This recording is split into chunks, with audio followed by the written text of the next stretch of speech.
fourrer son nez dans le linge qui sort de la lessive, se coucher dans des draps fraîchement lavés, voir sa robe ou son t-shirt préféré aussi propre qu'au premier jour.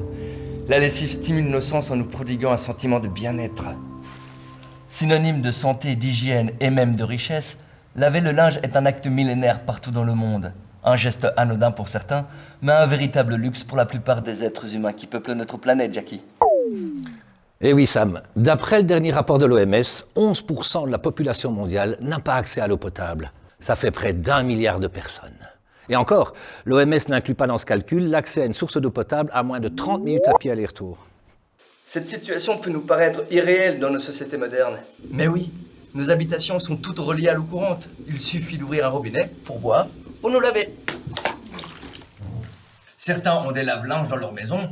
Pour d'autres, il suffit d'aller au coin de la rue, dans un salon lavoir ou une wasserette, comme on dit en Belgique. Ça ne coûte que quelques euros pour y faire sa lessive. Mais Jackie, comment font les plus démunis?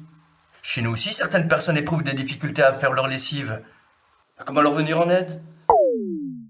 C'est vrai, Sam, que pour celui ou celle qui n'a pas inventé l'eau chaude, ça peut paraître compliqué. Et pourtant, il y a une solution. La wasserette mobile. Alors qu'est-ce que c'est? Eh bien, c'est une camionnette équipée de lave-linge et de séchoir. Ça demande peu de moyens et on peut la déplacer partout, selon les besoins. Et ça, c'est le projet de l'association Bulle, qui a été créée à Bruxelles en 2016. Mais vous me direz, ça fonctionne comment au juste une wasserette mobile? Ouh, Jackie! Sam? Jackie! Mais Jackie! T'es où? Jackie! Ah, Jackie! On est à Bruxelles, au pied de l'Atomium, et je suis avec Ambre, responsable de l'association Bulle. Bonjour, Ambre. Bonjour Sam. Alors voilà la wasserette mobile. Oui, c'est avec cette camionnette qu'on lave le linge. Tu nous montres l'intérieur? Oui, bien sûr. Alors regarde, on a un lave-linge et un séchoir. On les a superposés, comme ça on avait un espace de rangement en dessous. On y met des vêtements à donner, de la nourriture et la poudre à lessiver. Et à l'arrière, on a un autre lave-linge et un autre séchoir. Et avec ce dispositif, vous pouvez laver quelle quantité de linge plus ou moins? Alors on fait entre 8 et 10 machines par jour, donc ça fait plus ou moins 70 kilos. Donc sur une semaine, c'est plus ou moins 300 kilos de linge qui sont lavés. Et il faut que tu comptes 1h30 pour laver et sécher ton linge. Et Bulle, c'est plus qu'une wasserette mobile, on est d'accord? Oui, en effet, on a toute une équipe sur les terrains. On sert du café, on fait la conversation, on trouve des solutions aux problèmes de chacun. Et on a même un coiffeur. On essaye vraiment de créer une bulle sociale. Tu nous emmènes voir ça? Oui, allez, viens. Direction Place Flagey! La construction d'une wasserette mobile prend 2 à 5 semaines. Il faut tout d'abord choisir une camionnette long châssis et haut plafond. Neuve ou d'occasion, ça dépend de l'état du véhicule et surtout de ce que vous allez en faire. Hein? On va dire, le but recherché est de pouvoir installer 2 machines à laver et 2 séchoirs côte à côte. Mais le plus important, c'est de pouvoir choisir la bonne machine. Hein? C'est pas la bonne, c'est celle qu'on trouve dans le commerce. Ça suffit. Voilà, c'est pas les bonnes machines, vous comprenez? C'est celui d'appartement. Oh. Oh là là. Regardez-moi ça, je vous l'avais dit, hein. C'est pas les bonnes machines. Non, je vous conseille de vous renseigner auprès des sociétés qui équipent les salons lavoirs. Ça, c'est des machines industrielles robustes qui peuvent tourner des dizaines d'heures avant l'entretien.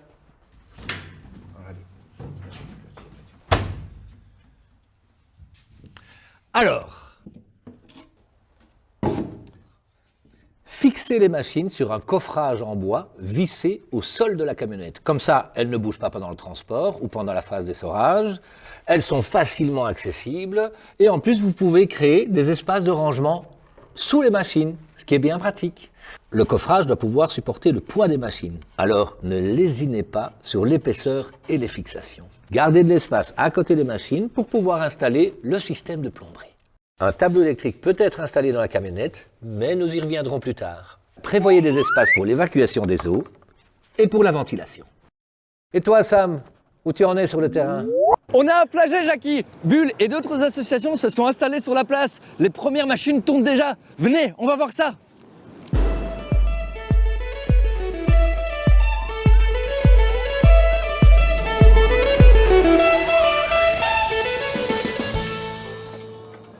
Dis donc, Ambre, C'est pratique ces bassines. Mais oui, on s'en sert pour réceptionner le linge de nos bénéficiaires et elle correspond au volume qu'on peut mettre dans nos machines. On peut même également noter le nom de nos bénéficiaires dessus. Et si quelqu'un vient avec peu de linge, on peut le mélanger à celui d'un autre grâce à ces filets. Mais Ambre, vos machines ont besoin d'eau et d'électricité pour tourner, comment vous faites? Oui, alors pour l'eau, c'est assez simple. On a équipé la camionnette avec un système de plomberie qui connecte les deux machines à laver et on se branche à l'eau courante avec des tuyaux d'arrosage. On est en accord avec la compagnie des eaux de la région bruxelloise et on peut se connecter directement grâce aux égouts. Et alors, on rejette les eaux usées grâce à ces tuyaux. Et on utilise aussi du savon écologique, donc pas de problème pour l'environnement. Mais l'électricité, vous faites comment? Alors, l'électricité nous a déjà causé pas mal de problèmes, mais heureusement, on a un électricien, c'est un peu le MacGyver de la bande. N'est-ce pas, Marin? Oui, pour l'électricité, on se branche souvent au bord de la ville. On a pour ça les clés spéciales et on a toujours la possibilité d'appeler un responsable de la commune en cas de panne parce qu'il faut bien vérifier que ça soit la bonne prise parce que le voltage est différent. Sinon, on peut casser les machines. Eh oui, Marin, chaque machine que vous utilisez nécessite une puissance d'environ 3000 watts, soit l'équivalent de 30 télévisions. Une prise de courant classique, comme sont équipées les maisons belges en 230 volts, ne peuvent supporter qu'une puissance de 3600 watts avec un fusible de 16 ampères. Hors de question donc de brancher deux machines. Il faudra donc les brancher sur un circuit indépendant muni de son propre fusible. Alors, pour calculer la puissance d'un circuit, c'est très simple, souvenez-vous de vos cours de physique. La puissance, les watts, est égale à la tension, calculée en volts, multipliée par l'intensité, en ampères. Donc, une prise de courant de 230 volts équipée d'un fusible de 16 ampères pourra délivrer un courant de 230 x 16, soit 3680 watts. Lorsque vous ferez l'acquisition de vos machines, lisez attentivement leurs caractéristiques électriques pour savoir comment les brancher. Il existe aussi d'autres types de prises qu'on appelle les prises triphasées, comme celles qu'on trouve sur les bornes électriques un peu partout en ville. Ce type d'installation devrait permettre de brancher toutes vos machines sur une seule prise. Mais pour ça, il faudra les relier à un adaptateur multiprise équipé de fusibles comme celui-ci. Il existe aussi d'autres prises 400 volts, mais ne vous branchez pas dessus, ça casserait tout. De toute façon, l'aide d'un électricien sera toujours la bienvenue pour vous aider dans votre installation. Mais Jackie, ce serait pas plus facile avec des batteries? Mais non, Sam, les batteries sont pas assez puissantes. Mais il est possible de se brancher sur un générateur électrique à essence. C'est ce que fait l'association Orange Sky en Australie. C'est eux qui ont créé le concept de Wasserette Mobile. Pour aller dans des endroits reculés, ils utilisent des groupes électrogènes et des réservoirs d'eau actionnés par des pompes. Si vous voulez en savoir plus, vous pouvez aller jeter un œil sur le site internet d'Orange Sky. Récapitulons. Pour une Wasserette Mobile, on a besoin d'une camionnette, de 2 lave-linges et 2 séchoirs superposés, de tuyaux d'arrosage, d'un système de plomberie, d'un système d'évacuation des eaux, de ventilation des séchoirs, de câbles électriques, de transformateurs, de multiprises, et bien sûr de poudre à lessiver et de bassines. On n'oublie rien, Sam ? Mais si Jackie, l'esprit bulle, c'est aussi la convivialité et l'esprit pratique. Ils sont équipés de tables et de chaises pliables, ils proposent des jeux et de la lecture, les gens peuvent charger leur téléphone. L'association revient chaque semaine au même endroit. Ça représente un repère dans le quotidien des gens vivant dans la rue ou avec très peu de moyens.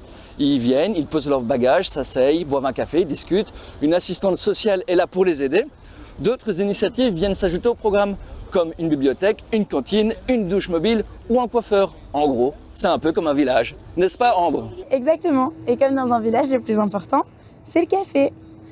Alors il y en a même qui viennent parfois prendre un café avec nous juste pour discuter. On a des habitués, un peu comme au bistrot. Et alors il y a des anciens qui reviennent et ça nous permet de voir ce qu'ils sont devenus. Viens Sam, boire un café avec nous. Avec plaisir. Bon, Jackie, je vais boire un café avec Bulle. Bye. Bon, c'est bien ce projet Bulle. Ce serait bien qu'il y en ait partout. Avant de monter votre association, dernier petit conseil. Vous allez avoir besoin d'autorisation. Privilégiez des endroits visibles pour vous faire connaître. Et puis, n'hésitez pas à négocier l'accès à l'eau et à l'électricité de la ville ou d'une entreprise. En vous rendant service, ils rendent service à la société. Et puis, n'hésitez pas à nous contacter aussi via notre site internet. On sera très heureux de vous aider.